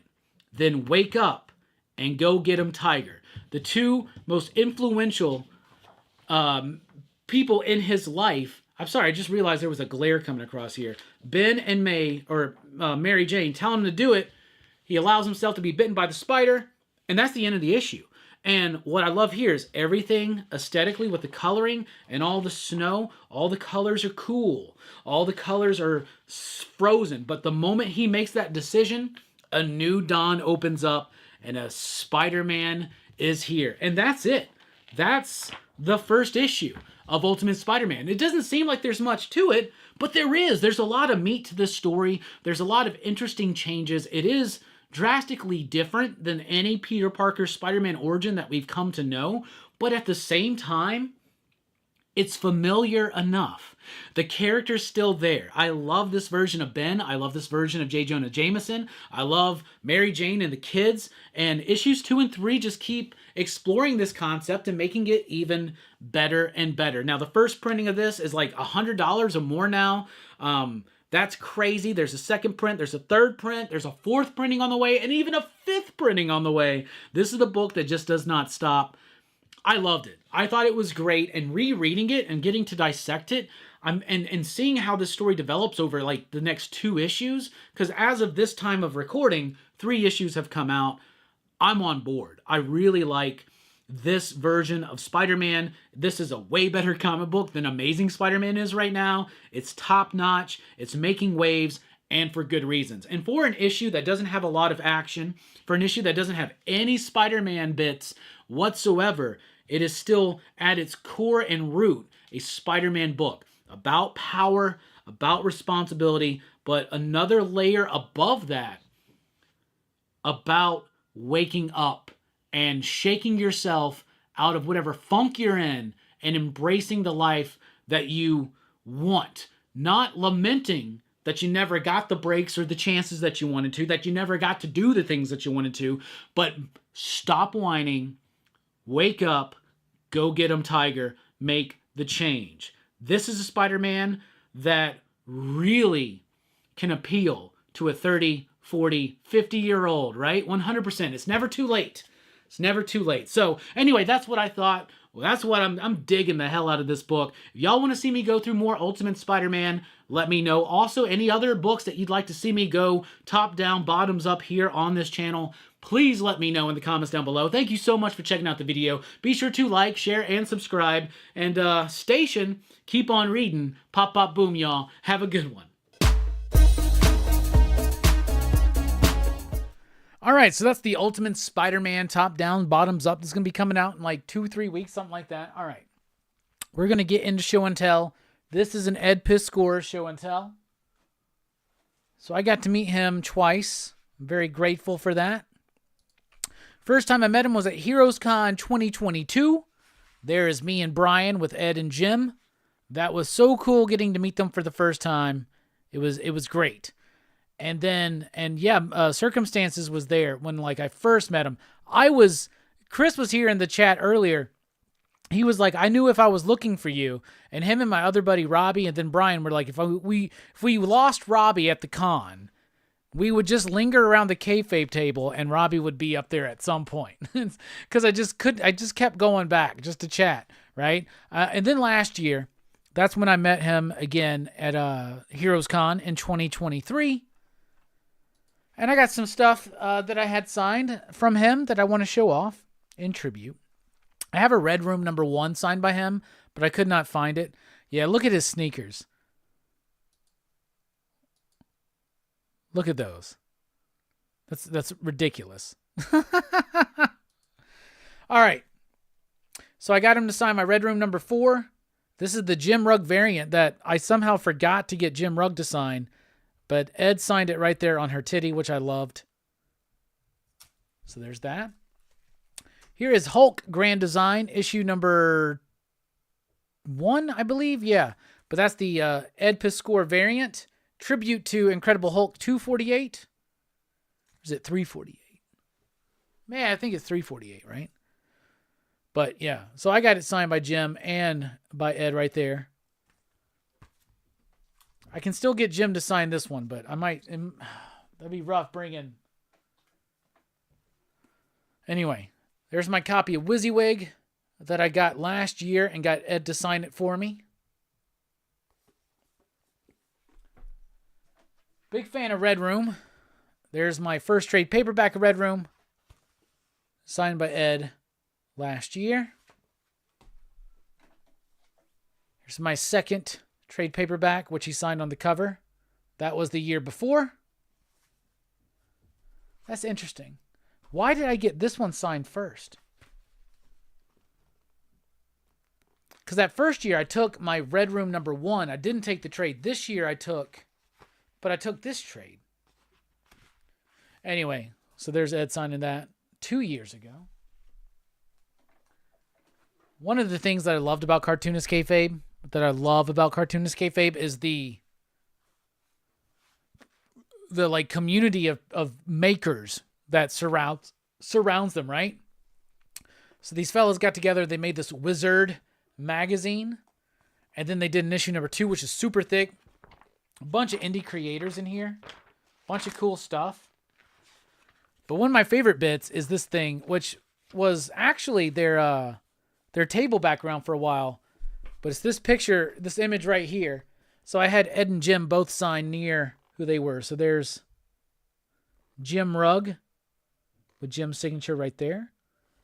And there's Eddie P. And when he signed it, he just cracked up so much that I had this. He loved it. He was like, look at them thunder thighs, man. But this is something really cool. I don't know if it's still in print, but y'all should check that out. Here's my X-Men Grand Design Treasury Edition #1. Got Ed sign that last year. Such a great letterer, too. So these were sold out, and I always wanted one, and I bought one from him back in 2022, but I got the Public Enemy action figure set that Ed Piscor designed, did all the box art, and it's signed right there. So those are cool-ass figures. I've never opened them. The cool thing about this is you could open it and still, like... But I just love the packaging and everything. It's so dope. But I bought that directly from him. And I'm also a dude who loves hip-hop. And so I got this print, which has been hanging on my wall for years. But it's a hip-hop family tree print. And I got it signed right there.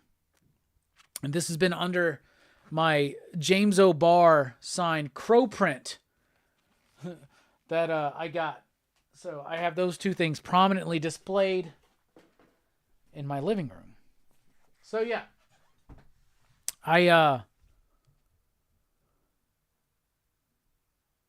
It sucks. Anyway, so those are some good memories I have of meeting Ed Piscor. All right, and now it's time for your official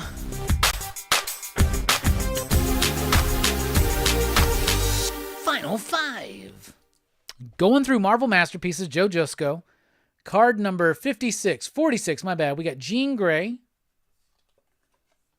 We got the Mandarin. It's pretty dope. Major Victory. It's Vance Astro. Magneto. And even back in the day, I thought this was so fucking lame. So he's like throwing wrenches and hammers at people. Magneto can do so much more than that. Then we got the Loki right there. So sometimes he does the big shot. Sometimes he does the close-up shot. That's a close-up. So in the first five, my favorite was this Kang. But on this one, it's going to be Loki. And overall, it's Loki. I think out of the 10 we covered tonight, that's the coolest looking card. And that has been your very own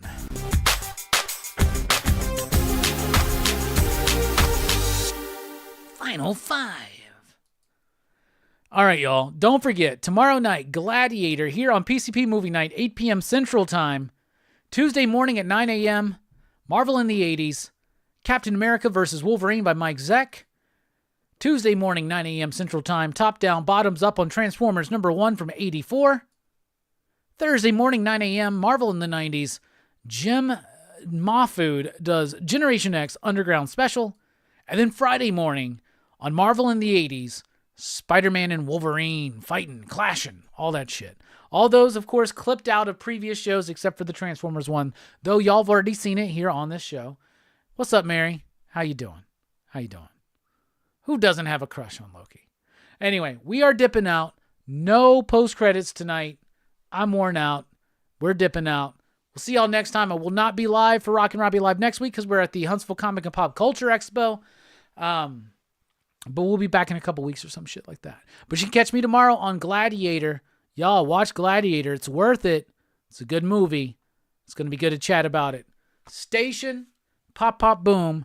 Love each other and treat everybody with respect.